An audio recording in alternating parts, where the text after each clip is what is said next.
Quick heads up, the actual story behind this headline isn't a relocation or split from basketball life. It's that Steph and Ayesha, alongside chef Michael Mina, are opening 3 restaurants inside the Ritz-Carlton in Charlotte, North Carolina, tied to Steph's childhood roots there. I built the script around that real story. There's a moment in every great career when the spotlight shifts, just for a second, away from the game and towards something quieter, something personal. And for Stephen Curry, that moment is happening right now, in the middle of an off-season that was supposed to be about extensions, about contracts, about the business of basketball. Instead, all anyone's talking about is a decision that has nothing to do with a basketball court at all. Because Steph Curry is going home. Not literally. Not in the way you'd expect. He's not leaving Golden State. He's not stepping away from the Warriors. And he's certainly not walking away from the game that made him a legend. But something is shifting, quietly, deliberately, in a city more than 2,000 miles away from Chase Center. Charlotte, North Carolina. The place where it all began. Long before the three-point records. Long before the championships. Long before an entire era of basketball bent itself around his shooting motion.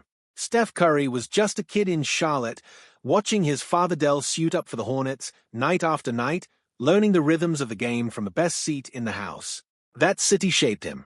It built the foundation everything else was stacked on top of.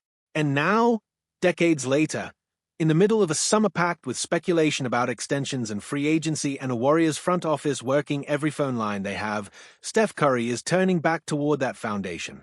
Here's where the story gets interesting. Whispers started circulating quietly at first. Just a name. Michael Mina. If you don't recognize it, you should. He's the chef behind some of the most successful athlete-driven restaurant concepts in the country, and he's been building something with Steph and Ayesha Curry for years now. Their partnership wasn't new. It had already produced international smoke, a concept that started as a pop-up and grew into permanent locations in San Francisco and Las Vegas.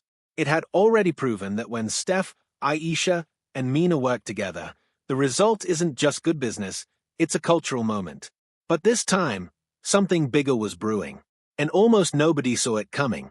Because while everyone was focused on Curry's on-court future, on trade rumors swirling around the league, on questions about his next contract, Steph and Ayesha were quietly finalizing plans for their most ambitious project yet.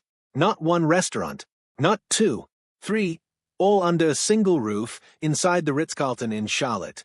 Let that sink in for a second. 3 concepts. 1 city. And not just any city. The city. The first is Bourbon Steak, an upscale steakhouse that already carries serious weight in San Francisco's Union Square. The second is the 8th Rule, a speakeasy-style bar that pairs with it, adding an air of mystery and exclusivity to the entire experience.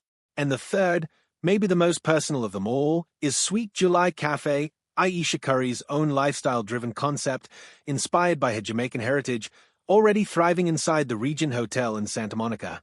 3 different worlds, 3 different flavors, all converging in Charlotte.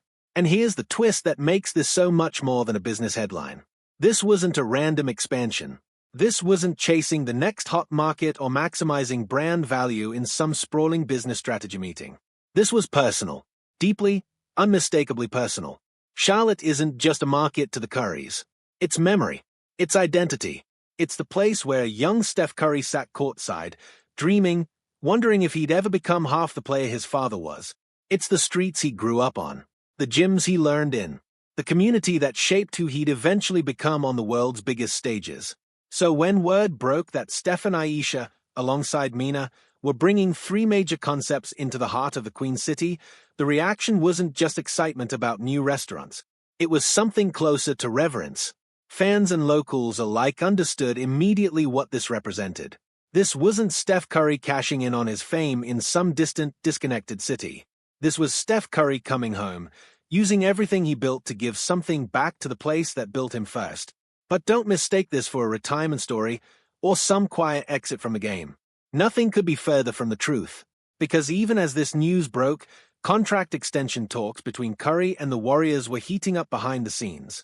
The front office was deep in preparation for a pivotal off-season. Draft picks were being scrutinized. Future rosters were being reimagined.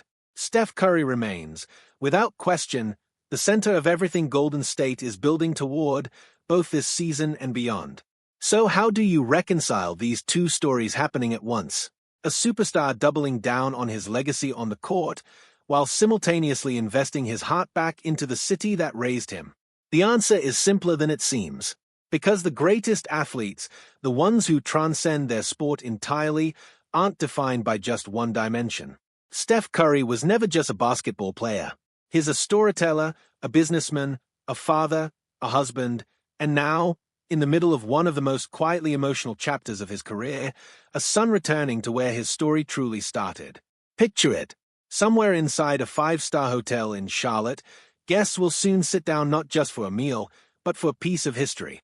They'll taste Bourbon Steak's finest cuts, sip carefully crafted cocktails inside the Eighth Rule, or settle into the warm, familiar embrace of Sweet July Cafe, never fully realizing they're stepping inside a story that began decades earlier, in a gym, with a small boy watching his father play professional basketball under those same city lights. And that's the real headline here. Not simply another expansion, not simply another business deal, but a legend, at the height of his powers, finding a way to fold his entire journey back into the place where it all began.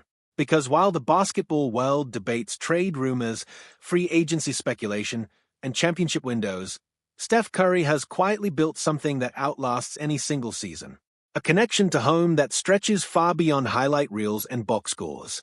So no, this isn't a story about Steph Curry walking away from basketball. It's a story about a man expanding what home means, using his success to plant something permanent in the soil that raised him.